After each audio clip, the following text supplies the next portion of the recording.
Hello, I'm Dr. Symeon Rodger, and welcome to Part 2 in this 5-part series of why your New Year's resolutions will fail yet again. Now, yesterday I laid out the first reasons for your New Year's resolutions failing.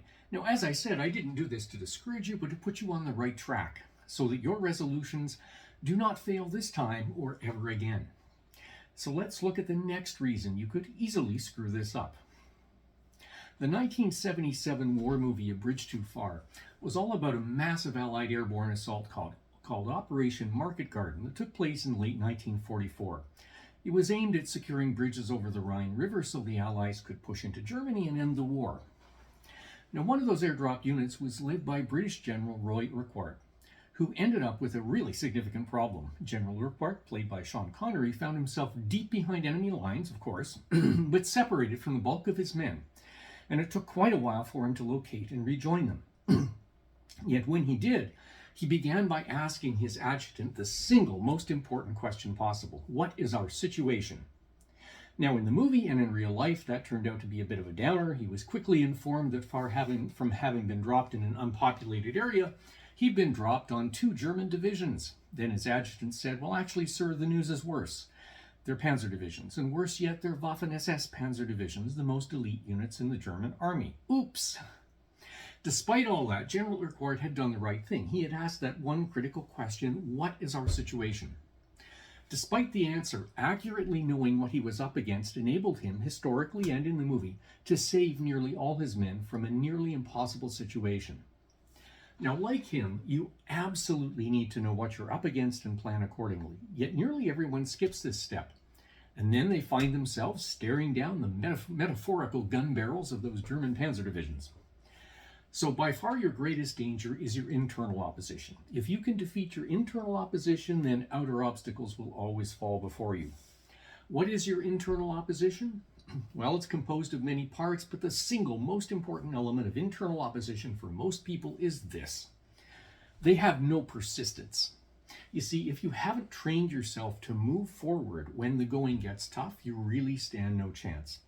This, by the way, is the reason why so many fail at manifesting the life they want.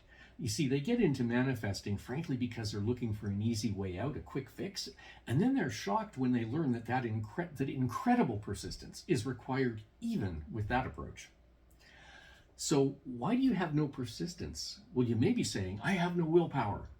But that's not true. You likely have all the willpower you need. You've just never been taught how to unleash it. Now ask yourself this question: why do people work out consistently at the gym when working out is always difficult and painful? It's very simple. They're focused on the results they want, the results they see in the mirror, and that's what keeps them going. So in other words, motivation is the key. The key to activating your willpower is motivation. And we are uniquely blessed at this time in history because no matter what your goal, there's nearly an endless supply of highly motivating books, videos, podcasts, and more to get you off your rear end. There is no excuse in the modern world for lacking motivation. Cultivating mental persistence is indispensable for reaching nearly any goal. And the measure of your mental persistence is what? It's your ability to execute on your goals consistently, even when you don't feel like it. After all, if you wait until you feel like it, you will inevitably become a slave to your own worst impulses and accomplish very little. So as you see, you have all the willpower you need, and now you know one of the most effective and easiest ways to tap into that willpower. Once you become consistent at any one thing, it becomes a habit. And at that point, you've actually rewired your brain, and the task itself becomes easier and easier. Yet there is, frankly, no way to entirely avoid the persistence required to establish that habit in the first place. Now that you know this, it's time to take out your list of goals from yesterday and make 2 columns beside each goal, one for internal opposition and one for external opposition, because you absolutely need to know what you're up against.